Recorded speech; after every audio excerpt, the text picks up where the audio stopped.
Seja bem-vindo ao Necrotério, o lugar onde eu e você contamos todas as vítimas dos nossos filmes de terror favoritos. Meu nome é Agazinho e hoje nós iremos inaugurar este quadro com o clássico do terror Sexta-feira 13, lançado em 1980.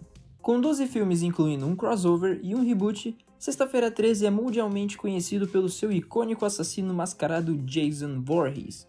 Porém, no primeiro filme, o verdadeiro assassino não é Jason, e sim a sua mãe. Basicamente, Pamela Voorhees fica maluca das ideias depois que os monitores do acampamento Crystal Lake deixaram seu filho se afogar, e logo em seguida acabou entrando em uma matança sem parar. Quantas pessoas ela matou? Vem comigo e vamos descobrir.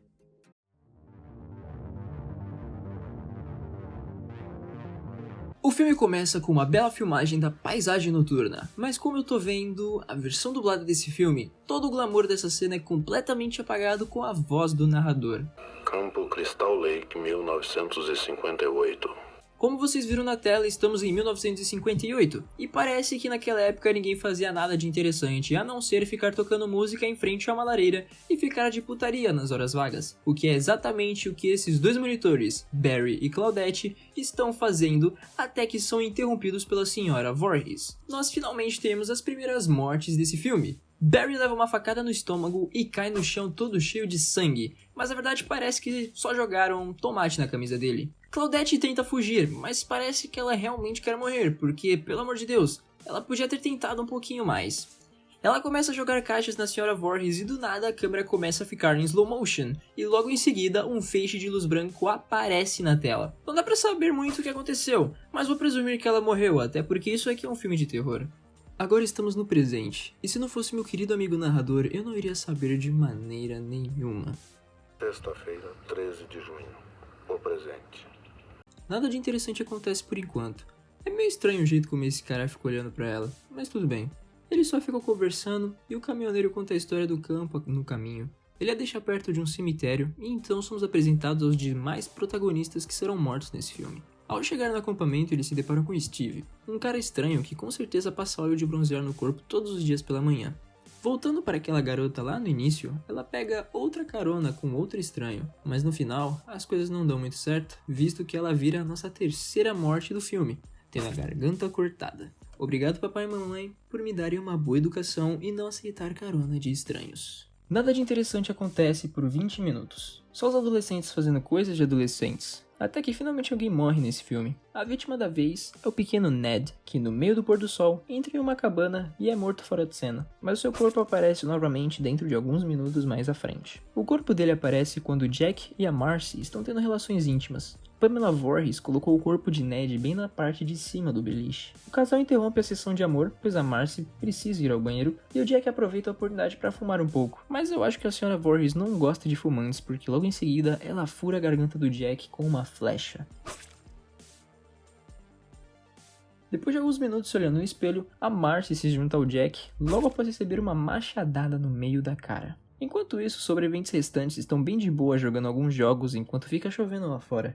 E o nosso amigo Steve, lá do início do vídeo, está na cidade tomando seu café e comendo seu jantar em um restaurante qualquer. Voltando para o acampamento, Brenda estava lendo seu livro, mas ela é interrompida após um som estranho chamar sua atenção do lado de fora. Mas já que estamos em um filme de terror, é claro que ela saiu lá fora para ver que som era aquele. Ela vai lá para fora procurar o som estranho, e logo em seguida o filme muda de tela. Porém é possível ouvir Brenda gritando. Ainda não vou colocá-la na lista, só vou colocá-la depois de ver o seu corpo. Depois disso, nós temos mais uma morte, quando Steve volta para o acampamento e tem uma das mortes mais broxantes desse vídeo. Ele simplesmente só toma uma facada no estômago, e ela nem é mostrada. Que lástima. Agora chegamos aos dois últimos sobreviventes. O casal, entre aspas, mais fofo desse filme inteiro. Eles se separam, mas logo se reencontram quando Alice encontra o corpo de Bill pendurado na porta. Uma ótima maneira de reencontrar o seu amor. Por algum motivo, a senhora Voorhees joga o corpo de Brenda pela janela, e nós finalmente podemos confirmar a sua morte. Mas eu não sei dizer ao certo como ela morreu, e acho que vocês já perceberam o porquê.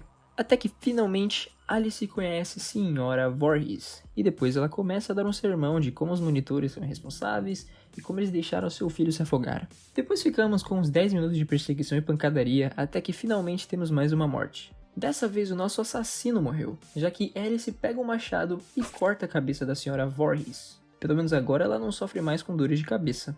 O filme parece ter acabado, mas ainda dá tempo de mais um susto, quando de repente o pequeno Jason aparece para puxá-la para o fundo. Mas tá tudo bem, porque no final não passava de um sonho. Ou será que não?